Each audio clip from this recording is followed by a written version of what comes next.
ప్రియమైన సంఘమా, మీ ఆత్మ శక్తిని మహాకృపను బట్టి నేటి దిన ఉదయకాల క్రిస్మస్ ఆరాధన నిమిత్తము మనము పరిశుద్ధాత్మ దేవుని ఆహ్వానించుకున్నాం.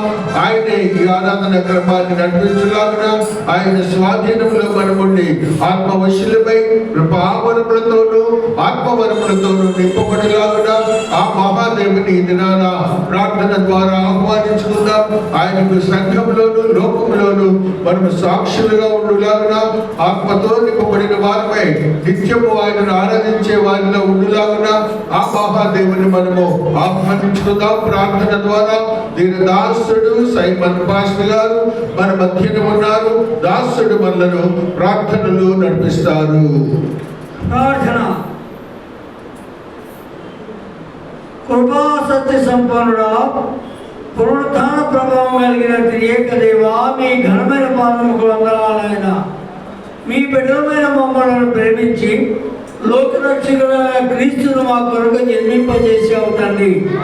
ఆయన చేసిన త్యాగములను మేము ధ్యానం చేస్తూ ఆయన జన్మదిన కార్యక్రమంలో మమ్మల్ని అందరినీ సజీవులుగా ఉంచి మిమ్మల్ని ఘనపరచడానికి, మీ దీవెన పొందుకోవడానికి త్రియేక దేవుని మందిరంలో మమ్మల్ని సమకూర్చిన విధానం కొరకు మీకు వందనాలు తండ్రి. వచ్చిన బిడ్డలను దీవించండి. క్రిస్మస్ ఆరాధన నిమిత్తమై మనము కొన్ని పాటలు పాడుకున్నాం. దేవదూతలకు ఇచ్చిన యోగ్యతను దేవుడు మనకుని అనుగ్రహించారు. ఆ యోగ్యతను బట్టి ఆయనను మహిమపరిచి ఆయనను ఆత్మీయతలో బలపరుద్దాం. చింత లేనిక యేసు పుట్టెను అనే పాటని మొట్టమొదటిగా పాడుకున్నాం. 434వ పాట చింత లేనిక యేసు పుట్టెను. 434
429వ పాట 429.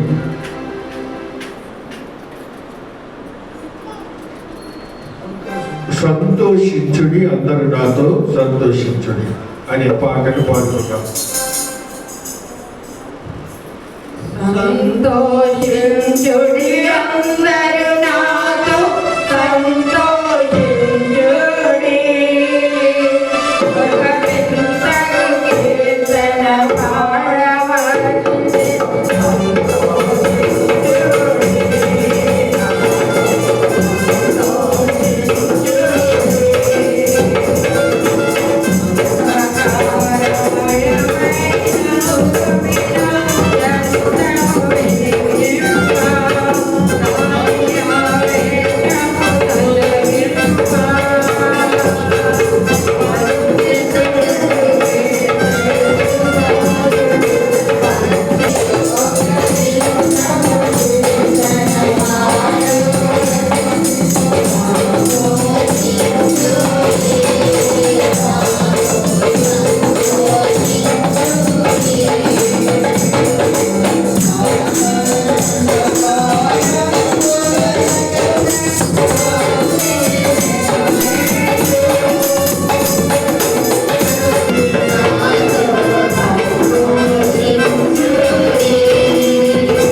దుర్బలమైన ఈ యోధులు ఏమి చేయలేరు. తమ పని ముగిద్దురా, బలులా పిలిచి బలపరుచుకొందురా, ఒకటే మధ్య ముగిద్దురా, కాతబడిన చెట్లను గొప్పలపైన రాళ్లను మరో బలమైనవిగా చేయుదురా. మరియు అమోరీయుడైన టోబియా అతని యొద్దకు ఉండి వారు కట్టిన దాని పైకి ఒక నక్క ఎగిరినట్టయినా వారిని రాత్రి గోడ పడిపోవడంలో వాదేవా వారి తిరస్కారమును విన్నవారు వారి నిలవారి తలలోకి వచ్చినది. వారు చెరపడిన వారై వారి శిక్షులేని వారి లోపలకు అప్పగించుము. వారు కట్టు వారిని బట్టి నీకు కోపము పుట్టించుండేది కనుక వారి దోషమును పరిహరింపకము, నీ ఎదుట వారి పాపమును తుడిచివేయకుము. ఆయనను పని చేయగలకు జనులకు మనసు కలిగి ఉండేది కనుక మేము గోడను కట్టుచుంటిమి. అది మరి ఎందుకు కట్టబడి ఉండెను?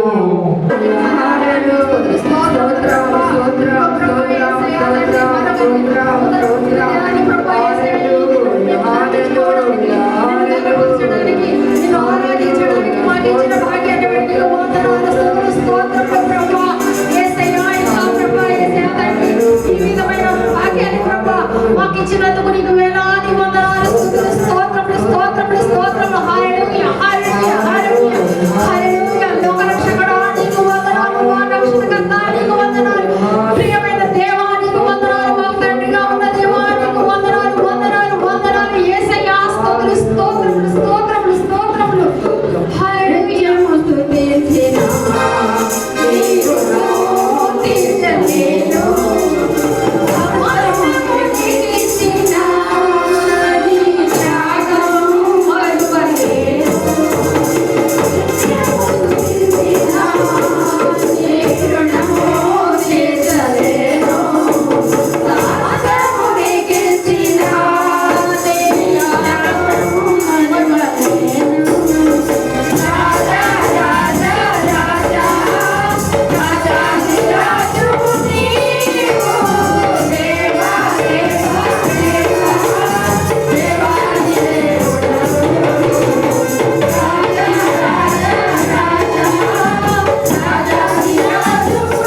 ఆహ్వానించుకుందాం. ఆయన నీలో ఉండటానికి ఆశపడుతున్నాడు. పరిశుద్ధాత్మ దేవుని నువ్వు ఆహ్వానించుకో. మీరందరూ దేవుని యొక్క ఆత్మీయతలో బలపరచబడి ఉన్నారు. మహోన్నతుడైన కృపను మీరు పొందుకోబోతున్నారు. కొద్ది సమయము మనము నిశ్శబ్దంగా ఉండి ఆ దేవాది దేవుని కృపను మనం పొందుకుందాం. హల్లెలూయా.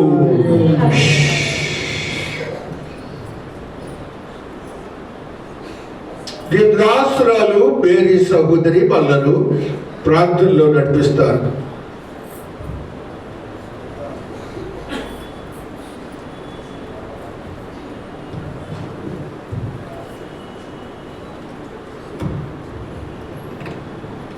ప్రార్థించుకుందాం. స్తోత్రం స్తోత్రం స్తోత్రం నాయనా, కృపా సత్య సంపూర్ణ నా ప్రియ పరలోక తండ్రి, మీ బంగారు పాదాలకు వెలవేది స్థుతులు స్తోత్రములు ప్రభా. ఆశ్చర్యకరణ ఆలోచనకర్త గొప్ప దేవానికి వందనాలు నాయన. నిత్యుడు తండ్రి, సమాధానకర్త, సత్య స్వరూపి, దయగల నేసయ్య, ప్రేమగల నేసయ్య, జాలగల నేసయ్య, నీకు వందనాలు, మీకు స్థుతులు స్తోత్రములు నాయన. అయ్యా మరి గతించిన సంవత్సరం అంతా ప్రభా, పోయిన క్రిస్మస్ నుంచి ఈ క్రిస్మస్ వరకు తండ్రి యేసయ్య, మా సంఘ కాపరి గారిని, మా సంఘ బిడ్డలందరినీ కూడా నాయన, మమ్మల్ని అందరినీ మీరు ఎంతగానో కాచి కాపాడి మీ కృపలో భద్రపరిచారు దేవా, నీకు వందనాలు, నీకు స్థుతులు స్తోత్రములు నాయన. యేసయ్య, ఏమిచ్చినా మీ రుణము మేము చెల్లించుకోలేము, కానీ పరిశుద్ధుడా, విరిగి నలిగిన పశ్చాత్తాప హృదయంతో పరిశుద్ధుడా, మేమందరము నిత్యము నాయన స్తుతిగానాలు చేయగల స్థితిగతులు మాకు దయచేస్తున్నందుకు వందనాలు ప్రభా. మరి ముఖ్యంగా త్రియేక దేవుని మందిరాన్ని ప్రభా మీరు ఎంతగానో ప్రేమించి నాయన చదువుతారు. ప్రభు నామములో మీకు అందరికి వందనాలండి. ఈ దినము పాత నిబంధన గ్రంథము భక్తుడైన యెషయా రాసిన మొదటి గ్రంథము 7వ అధ్యాయం 13వ వచనం నుండి చదువుకుందాం.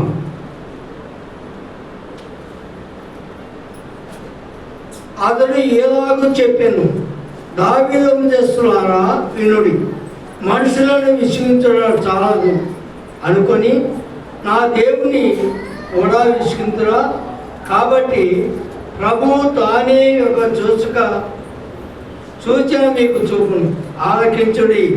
కన్యక గర్భవతి కుమారుని కని అతనికి ఇమానియేల్ అని పేరు పెట్టును. కీడు విసర్జించుటకు మేలు కోరుకుంటును. అతనికి తెలివి వచ్చినప్పుడు అతడు పెరుగు తేనెను తినును. కీడును విసర్జించుటకు మేలు కోరుకుంటును. ఆ బాలునికి తెలివిదాకా మునుపు నిన్ను భయపెట్టు, ఆ ఇతర రాజుల దేశంలో పాడు చేయబడును. యెహోవా నీ మీదకి, నీ జనుల మీదకి, నీ పితరుల కుటుంబ వారికి మీదకి శ్రమ దినములు, ఎఫ్రాయిము యూదా నుండి తొలగిన దినము మొదలుకొని నేటి వరకు రాణి దినము రప్పించును. ఆయన అశూరు రాజును నీ మీదకి రప్పించును. దేవుని పరిశుద్ధ వాక్యము పర్యంతం. దీవించి ఆశీర్వదించగాక. శ్యామ్ సహోదరుడు పాస్టర్ గారు లూకా 2:1-15 పాస్టర్ గారు చదువుతారు.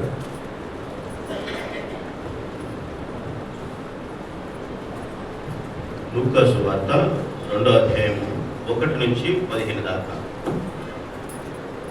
ఆ దినములలో సర్వలోకమునకు ప్రజా సంఖ్య రాయవలనని కైసరు ఐగుస్తు వలన ఆజ్ఞ అయ్యేను. అది కురేనియా సిరియా దేశంలో అధిపతి ఉన్నప్పుడు జరిగిన మొదటి ప్రజా సంఖ్య. అందరూ ఆ సంఖ్యలో వ్రాయబడుటకు తమ తమ పట్టణంలోకి వెళ్ళిరి. యేసేపు దావీదు వంశములోను గోత్రములోను పుట్టినవాడు కనుక తనకు భారీగా ప్రదానము చేయబడి గర్భవతి ఉండిన మరియతో కూడా ఆ సంఖ్యలో వ్రాయబడుటకు గలియలోని నజరేతు నుండి యూదయలోని బెత్లెహేము అనబడు దావీదు ఊరికి వెళ్ళెను. వారక్కడ ఉన్నప్పుడు ఆమె ప్రసవ దినము నిండెను కనుక తన తొలుచూరు కుమారుని కని పొత్తుగుడ్డలో చుట్టి సత్రంలో వారికి స్థలము లేనందున ఆయనను పశువుల తొట్టులో పరుండబెట్టెను. ఆ దేశములో కొందరు గొర్రెల కాపరులు పొలములో ఉండి రాత్రి వేళ తమ మందను కాచుకొనుచుండగా ప్రభువు దూత వారి వద్దకు వచ్చి నిలిచెను. ప్రభు మహిమ వారి చుట్టూ ప్రకాశించినందున వారు మిక్కిలి భయపడిరి. అయితే ఆ దూత, భయపడుకుడి, ఇదిగో ప్రజలందరికీ కలుగబోవు మహా సంతోషకరమైన సువర్తమానమును నేను మీకు తెలియజేయుచున్నాను. దావీదు పట్టణమందు నేడు రక్షకుడు మీ కొరకు పుట్టి ఉన్నాడు. ఈయన ప్రభువై క్రీస్తు దానికిదే మీ కానువాలు.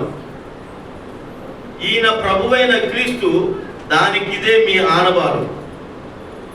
ఒక శిశువు పొత్తుగుడ్డలో చుట్టబడి ఒక తొట్టిలో పరుండుట మీరు చూచెదరు అని వారితో చెప్పెను. వెంటనే పరలోక సైన్య సమూహము ఆ దూతలతో నుండి సర్వోన్నతమైన స్థలములో దేవునికి మహిమయు ఆయన క్రిస్తులైన మనుషులకు భూమి మీద సమాధానము కలుగునుగాక అని దేవుని స్తోత్రము చేయుచుండెను. ఆ దూత తమ వద్ద నుండి పరలోకమునకు వెళ్ళిన తరువాత ఆ గొర్రెల కాపరులు జరిగిన ఈ కార్యమును ప్రభు మనకు తెలియజేసి ఉన్నాడు. మనము బెత్లెహేమునకు వెళ్ళి చూతుము రండి అని ఒకరితో ఒకరు చెప్పుకొనిది. దేవుడు ఈ పరిశుద్ధ వాక్యమును దీవించి ఆశీర్వదించుగాక. రాకేష్ సహోదరుడు గలతీ 4:1-7.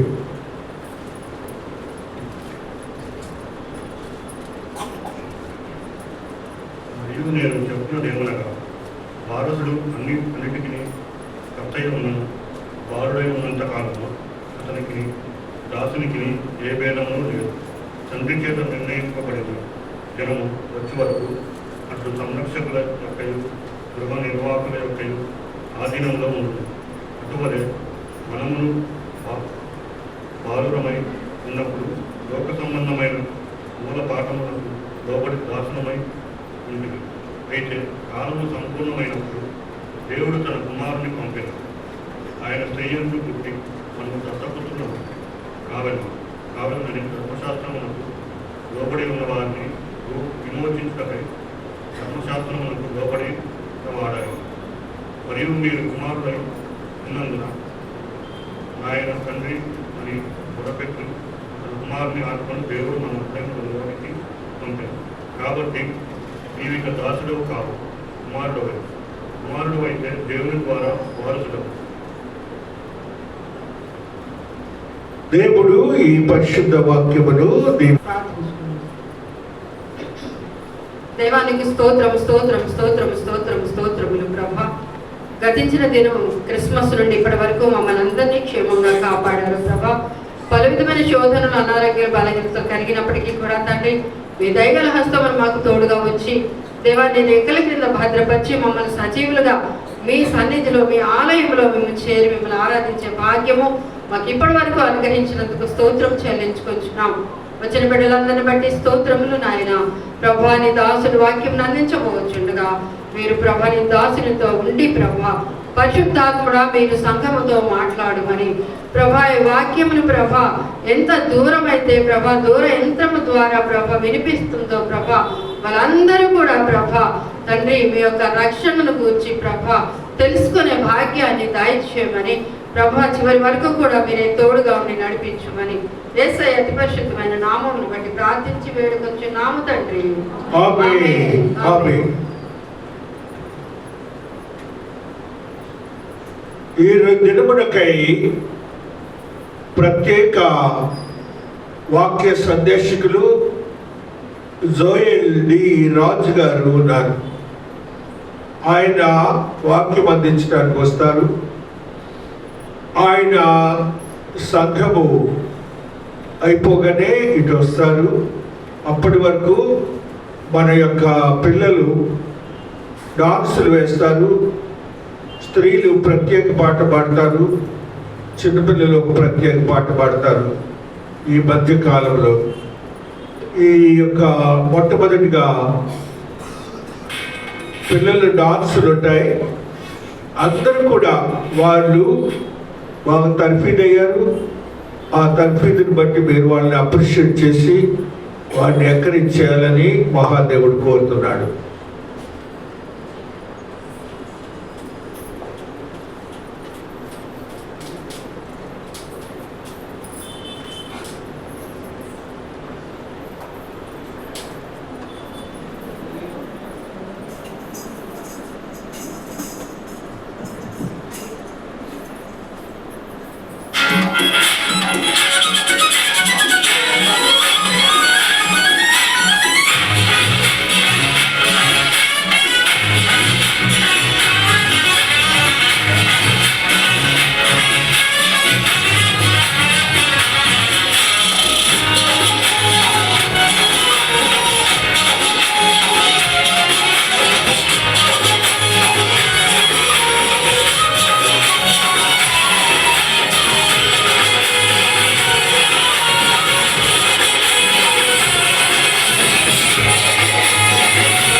భూమిపై జన్మించెను. సంతోషమే సమాధానమే ఆనందమే పరమానందమే. సంతోషమే సమాధానమే ఆనందమే పరమానందమే. అరే కళలచి కళలచి ఎదురు చూచి కానుకలిచి పాటలు పాడి నాట్యములాడి పరవశించిరి. అరే కళలచి కళలచి ఎదురు చూచి కానుకలిచి పాటలు పాడి నాట్యములాడి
స్తోత్రం.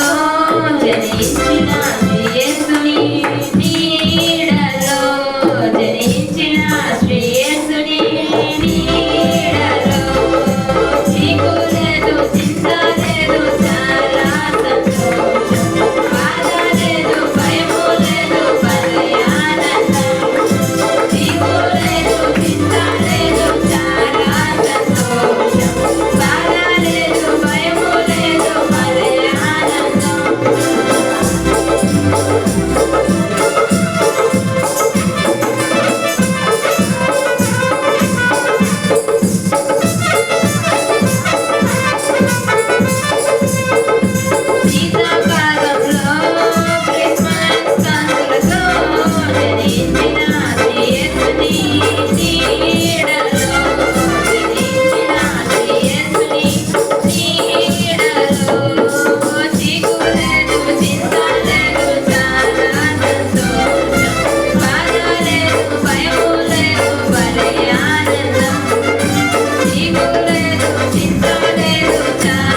Happy Christmas to all.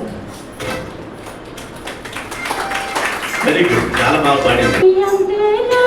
సంబరాలతో చాటారా అమ్మరానికి అందేలో సంబరాలతో చాటారా యేసయ్య పుట్టాడని రక్షించవచ్చాడని యేసయ్య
రావుల కిషోర్ బాబు గారు, మాజీ మంత్రివర్యులు, ఆయన ఈ క్రిస్మస్ సందర్భంగా గ్రీటింగ్స్ ఇస్తారు. ఆయనను సజనుడిగా ఆహ్వానించుకుంటున్నాను. గ్రీటింగ్స్ చెప్పవలసిందిగా క్రిస్మస్ సందర్భంగా నా తమ్ముడి గారిని ఆహ్వానిస్తున్నాను. సంఘ కాపరి ప్రియమైన అన్నయ్య గారు, అదేవిధంగా పాస్టర్ గారికి, జోయల్ పాస్టర్ గారికి, సంఘ పెద్దలు, బంధువులు, మిత్రులు అందరికి కూడా నా తరఫున, మా కుటుంబం తరఫున క్రిస్మస్ శుభాకాంక్షలు తెలియజేస్తున్నాను. అదేవిధంగా నూతన సంవత్సర శుభాకాంక్షలు కూడా మీ అందరికీ తెలియజేస్తున్నాను. దేవుడు మిమ్మల్ని అందరినీ కూడా దీవించి ఆశీర్వదించి ఆత్మీయంగా బలపరిచి స్థిరపరిచి మీ జీవితాల్లో సంతోషాన్ని, సమాధానాన్ని నిండుగా నింపాలని, మీ కుటుంబాలు ఆత్మీయంగా ఇహలోకపరంగా అన్ని రకాలు కూడా వృద్ధి చెందాలని ఆశీర్వదించబడాలని కోరుకుంటూ మీ వద్ద సెలవు తీసుకుంటాను. Thank you. Thank you. God bless you. Sunday school పిల్లలు ఈ సమయంలో రావుల కిషోర్ బాబు గారు మన సంఘాన్ని, మన సంఘ విశ్వాసుల్ని క్రిస్మస్ గ్రీటింగ్స్ ఇవ్వడానికి ఆయన కుమారుడు మరి కుటుంబం తరపున కూడా ఇవ్వడానికి వచ్చిన ఆయనకి మన సంఘం పక్షంగా అందరం కూడా కృతజ్ఞతలు తెలియజేస్తూ చప్పట్లు కూడా. Thank you. ఇప్పుడు సండే స్కూల్ పిల్లలు వారు ఒక ప్రత్యేకమైన పాట పాడతారు. యేసు పుట్టినాడు నారి యేసు పుట్టినాడు ఈరోజు మధుల పాకల మసిపాలుండ ఉదయించే మన కొరకు పశువుల పాకల మసిపాలుండ ఉదయించే మన కొరకు నారి యేసు పుట్టినాడు ఈరోజు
దేశానికి దేవుడు ఆత్మచేత నడిపింపబడ్డారు.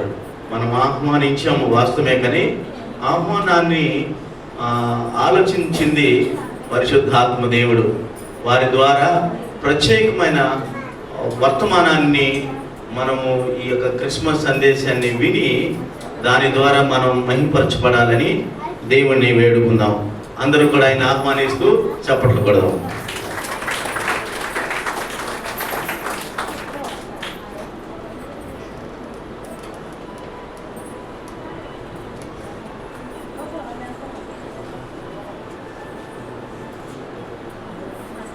ప్రియమైనటువంటి ట్రైన్ నేల్ వేటేజ్ చర్చ్ సంఘ కాపరి గారికి, నాకెంతో ఆప్తులు, అలాగే మా ఆత్మీయ సహవాసానికి మూల పురుషులు, నాకు పితృ సమానులు రెవరెండ్ డాక్టర్ జర్సన్ గారికి నా హృదయపూర్వకమైనటువంటి క్రిస్మస్ శుభాలు తెలియజేస్తున్నాను. అలాగే ఈరోజు ఈ క్రిస్మస్ ఆరాధనకు విచ్చేసినటువంటి ప్రత్యేకమైన అతిథులు, గౌరవనీయులు, మా కాప్తులు, ప్రియులు రాఘవ కిషోర్ బాబు గారికి నా హృదయపూర్వకమైనటువంటి వందనాలు తెలియజేస్తున్నాను. అలాగే ఈ సంఘానికి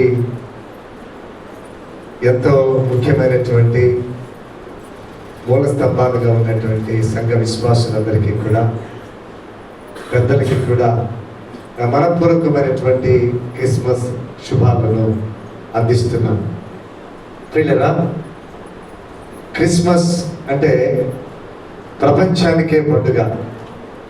ప్రతి ఒక్కరిలో కూడా తెలియని సంతోషం. ఆ మాటే ప్రతి మనస్సుని పులకింపచేస్తుంది. వారు క్రీస్తుని విశ్వసించిన వారైనా విశ్వసించని వారైనా. కారణం ఏంటంటే ఈ క్రిస్మస్ అనేది ప్రపంచ పండుగ. ఇది ఒక ప్రాంతానికి చెందింది కాదు, ఒక దేశానికి చెందింది కాదు. ఇది ప్రపంచ పండుగ. ఇది గొప్ప పండుగ. ఎందుకు క్రిస్మస్ గొప్ప పండుగ అయింది అంటే, మహిమాన్వితుడైన దేవుడు మంటి మనిషిని మహిమా శరీరిగా మార్చడానికి ఈ భూలోకంలో మనుష్య కుమారునిగా జన్మించాడు. మహిమాన్వితుడైన దేవుడు. కాబట్టి ఈ క్రిస్మస్ గొప్ప పండుగగా ఆవిర్భవించింది.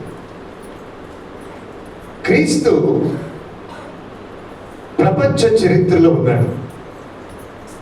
క్రీస్తు జననం చరిత్రకే ఆధారమైంది.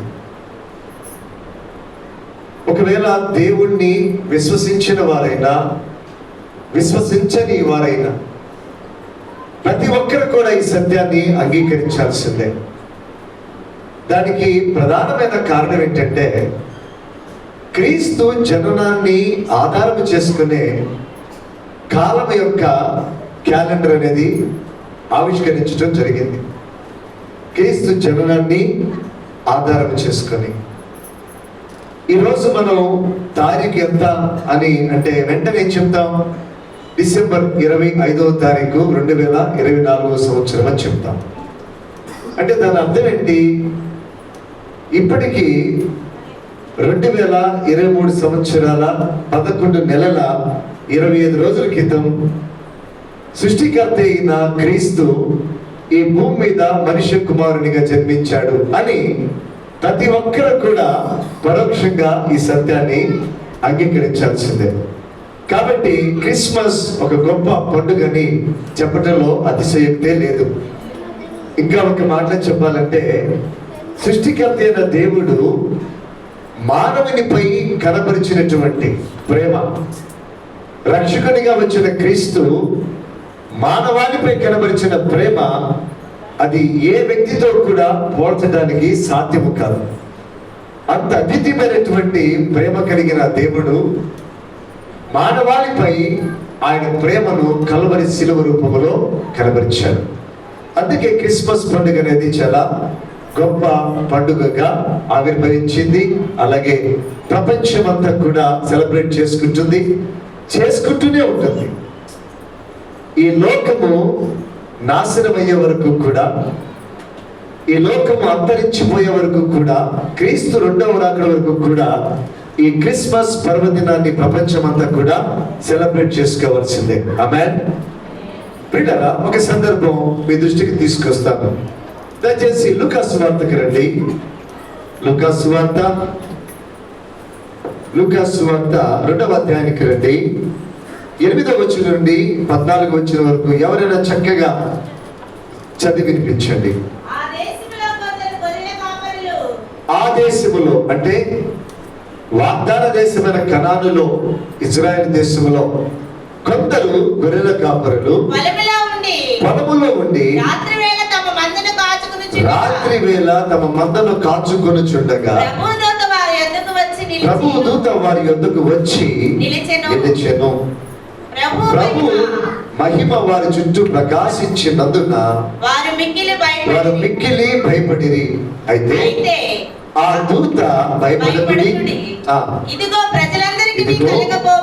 ప్రజలందరికీ కలుగబోవు మహా సంతోషకరమైన సువర్తమానము నేను మీకు తెలియజేయుచున్నాను. దావీదు పట్టణమందు నేడు రక్షకుడు మీ కొరకు పుట్టి ఉన్నాడు. ఈయన ప్రభువైన క్రీస్తు. దానికి ఇదే మీకు ఆనవాలు. ఒక శిశువు పొత్తి గుడ్డలతో చుట్టబడి ఒక తొట్టిలో పండుకొని ఉండుట మీరు చూచెదరని వారితో చెప్పెను. వెంటనే పరలోక సైన్య సమూహము ఆ దూతతో కూడా ఉండి సర్వోన్నతమైన స్థలములలో ఆయనకి మహిమయు ఆయనకిష్టులైన మనుషులకు భూమి మీద సమాధానమును కలుగునుగాక అని దేవుని స్తోత్రము చేయుచుండెను. This is the exact picture at the time of Jesus was born. యేసు క్రీస్తు అంటే సర్వాధికారి, సర్వ సృష్టికర్త అయిన దేవుడు మనిషి కుమారునిగా జన్మించినప్పుడు యెరూషలేము సమీపాన బేత్లెహేము గ్రామములో చోటు చేసుకున్నటువంటి ఒక సందర్భం. ఇది విలువైన సందర్భం. దేవదూత గొల్లలకు ప్రత్యక్షం అవటం జరిగింది. లోకరక్షుడైన క్రీస్తు మరియ గర్భాన ఉద్భవించాడని ప్రకటించడం జరిగింది. అలాగే క్రీస్తుని, శిశువుగా ఉన్న క్రీస్తుని పశువుల పాకలో, పశువుల తొట్టిలో పరుండబెట్టబడినాడని ఈ వివరాలన్నీ కూడా దేవదూత గొల్లలకి ఇవ్వటం జరిగింది. గొల్లలు తర్వాత శిశువుగా ఉన్న క్రీస్తుని దర్శించడం జరిగింది. ఈ క్రమంలో ప్రియులరా, దేవదూతలు పలికినటువంటి ఆ మాటలు మనల్ని ఎంతైనా ఆలోచింపచేస్తున్నాయి. 10వ వచనం చూస్తే, అయితే ఆ దూత భయపడకుడి, ఇదిగో ప్రజలందరికీ కలుగబోవు మహా సంతోషకరమైన సువర్తమానము నేను మీకు తెలియజేసేదను. ప్రజలందరికీ కలుగబోవు మహా సంతోషకరమైన వార్త, మంచి వార్త.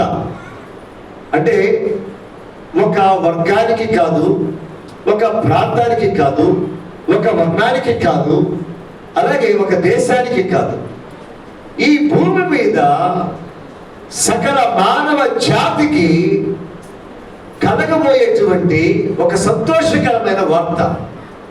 అదే సృష్టికర్త అయిన క్రీస్తు లోకరక్షకుడిగా, మనిషి కుమారుడిగా ఈ లోకములో జన్మించటం. ఆమేన్. ఇది ఒక అంశాన్ని దేవదూత మాట్లాడటం జరిగింది. ఇంకొకటి 14వ వచనం చూస్తే, సర్వోన్నతమైన స్థలములలో దేవునికి మహిమయు ఆయనకిష్టులైన మనుషులకు భూమి మీద సమాధానములు కలుగునుగాక. అంటే సృష్టికర్త అయిన క్రీస్తు మనుష్య కుమారునిగా జన్మించటము వలన సర్వలోకులకు సంతోషము కలగాలి. అలాగే ఆయనను విశ్వసించిన ఆయనను వారి జీవితంలో చేర్చుకున్న, ఆయన ఆజ్ఞలకు లోబడి జీవించే ప్రతి ఒక్కరి హృదయాలలో, వారి జీవితాలలో సమాధానము పంచబడుతుంది అని దేవదూత ప్రకటించడం జరిగింది. ఆమేన్, హల్లెలూయా. ఈ అంశాన్ని తర్వాత మనం కొనసాగిద్దాం. ఇక్కడ ఒక ప్రశ్న, యేసుక్రీస్తు సృష్టికర్త అయిన దేవుడై ఉంటే ఆకాశ మహాకాశాలు పట్టజాలని క్రీస్తు, అలాగే కోట్లాను కోట్ల దేవదూతల చేత కెరూబులు శరాపుల నడుమ నిత్యము కొనయాడబడేటువంటి క్రీస్తు తన మహిమను విడిచిపెట్టి ఈ లోకానికి ఎందుకు ఒక మనిషి కుమారుడుగా వచ్చాడు? ఎందుకు వచ్చాడో ఆ కారణాలు వివరించే సందర్భమే క్రిస్మస్ పండుగ. ఆమేన్. అందరూ చెప్పబడండి. హల్లెలూయా, హల్లెలూయా. సృష్టికర్త అయిన దేవుడు మనిషి కుమారునిగా ఎందుకు రావాల్సి వచ్చింది? పిల్లలు దయచేసి ఆది కాండానికి రండి, ఒకసారి 6వ అధ్యాయానికి రండి, 9వ వచనం చూడండి. ఆది కాండము 6:9. నీతిపరుడును తన తరములో ప్రియులరా దయచేసి